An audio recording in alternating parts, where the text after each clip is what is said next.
ना कौनो हाट ना बजरिया से होला, उमरिया के रोग नजरिया से होला। चलिए, आप सबका स्वागत हमारे YouTube चैनल पर। जैसा कि आज क्रैश कोर्स का बैच चालू किया जा रहा है, इस वीडियो ज़्यादा लंबा नहीं, इसे विलियन लेसन 2 फिजिकल का रीढ़ माना जाता है। तो सबसे पहले एकाग्रता होनी चाहिए और ध्यान होना चाहिए, क्योंकि समय बहुत कम है। तो क्रैश कोर्स की तरह तैयारी किया जाएगा और बहुत बेहतरीन ढंग से तैयारी कराया जाएगा। ठीक है, आपको हर चीज़, नोट्स, PDF सब सुविधा दिया जाएगा। ठीक है, बशर्ते आप कंटिन्यू, हम भी और आप भी बने रहें। तो ये स्टार्ट करते हैं आज का वीडियो। ठीक है, तो आज का क्लास समझिए क्या है, विलियन यानी कि सॉल्यूशन। अब देखिए, विलियन अलग अलग तरह के होता है।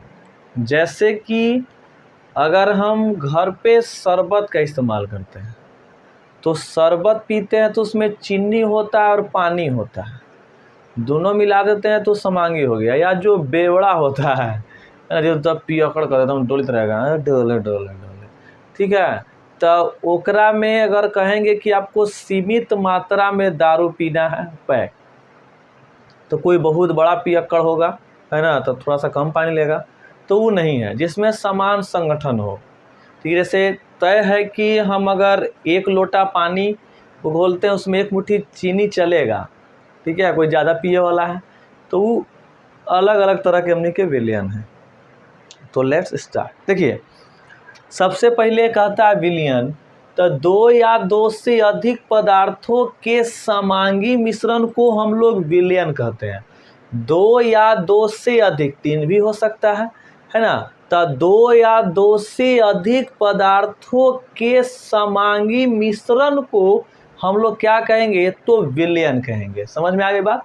चलिए अब ध्यान दीजिए आगे। जैसे अभी देखिए, पानी और चीनी लिए हैं हम, तो इस शरबत मिलेगा। अगर हम दारू के बात करते हैं, दारू समझ रहे हैं ना, बेवड़ा जो पीता है सब, तो दारू और प्लस यदि हम जल बनाते हैं तो बराबर होता है पैक। ठीक है, बताते हैं गिलास का तीसरा तिहाई को हम लोग पैक करते हैं। ठीक है, देखिए, तो दारू प्लस जल, तो इसमें आपको संगठन समान नहीं है, कभी ही ज़्यादा हो जाएगा तो कभी ही ज़्यादा हो जाएगा। ये पीने वाले ऊपर निर्भर है ना। तो इसको हम नहीं हटा देते हैं, इसको भी नेगलेक्ट कर देते हैं। ठीक है, तो यह हमने क्या नहीं हुआ। समझ में आ गया बात। अब देखिए, कहता है कि समांगी मिश्रण में प्रत्येक संगठन समान होना चाहिए। यानी कि जब हम इस शरबत घोलें, तो शरबत जब घुल गया तो उसमें क्या हुआ कि हम लोग का एकदम अच्छी तरह से घुल गया। चीनी के कण दिखाई नहीं देना चाहिए। वास्तव में देखा जाए तो विलियन का आकार 1 नैनोमीटर से कम होता है ना, जिसके कारण है कि हम उसकी कणों को नहीं देख पाते हैं। लेकिन अगर सूक्ष्मदर्शी का प्रयोग करेंगे ना, तो हम उसके कणों को देख पाएंगे। तो चलिए आगे चलते हैं। कहता है 2 पदार्थों से मिलकर बने विलियन को द्विअंगी विलियन कहते हैं। जैसे 2 पदार्थ है, जैसे चीनी पानी है, तो ये मिल जाएगा तो ये बन जाएगा द्विअंगी। और 3 पदार्थों से मिलकर, जैसे 3 पदार्थ, जैसे क्या हो गया, जैसे किसी को मन किया चीनी है, ठीक है, प्लस में पानी है, प्लस में नमक है, ये तीनों के मिला देंगे तो ये त्रिअंगी हो गया। बताते हैं, जब आपका BP जो है ना, अगर किसी पेशेंट का BP लो हो जाता है, तब एकदम आराम से घर इसका इस्तेमाल कर सकते हैं, नॉर्मल कर देगा आपको। ठीक है, उसको चीनी, पानी और नमक का मिश्रण मिला के उसको पिला दीजिए, आपका BP नॉर्मल कर दिया जाएगा। ठीक है, तो इस कहता है कि अब इसमें एक बात याद रखना हम लिखे हैं। ठीक है, वो बात क्या, देखिए, जैसे विलायक की बात आ रहा है, तो विलायक जो है, यानी कि जिस पदार्थ की मात्रा अधिक हो, जिस पदार्थ की मात्रा जो हो अधिक हो, उसे हम क्या कहेंगे, तो उसे हम विलायक कहेंगे। और ध्यान रखिए, जिस पदार्थ की मात्रा कम हो, जिस पदार्थ की जो मात्रा है ना, वो मात्रा कम रहेगा, तो उससे हम विलेय कहेंगे। या जब ये दोनों के मिला देंगे ना, तो ये विलयन बन जाएगा। अब देखिए, कहता है कि विलयन जो होता है वो विलयन 3 प्रकार के होता है। पहला होता है संतृप्त विलयन, दूसरा असंतृप्त विलयन और तीसरा अति संतृप्त। बारीकी से समझते हैं। जैसे मान ली कि अगुआ अगले कोई ही है ना हो, तो अगुआ आता है तो अगुआ के लिए पहले शरबत घुला जाता था, है ना। आज तो भाई ज़माना बढ़ गया है, तो ज़माना बढ़ने के कारण अब तो ठंडा चल जाता है कि ना। तो शरबत लोग पहले नॉर्मल घोलता है कि अगर किसी को मीठा नहीं लगेगा तो मुंह का जो इम्प्रेशन हम अरे मीठा ना हो, ठीक है, तो मुंह का इम्प्रेशन चेंज हो जाएगा। तो पूछ दीजिए मीठा कम होगा क्या, ठीक है, तो उस स्थिति में आपको दे देगा।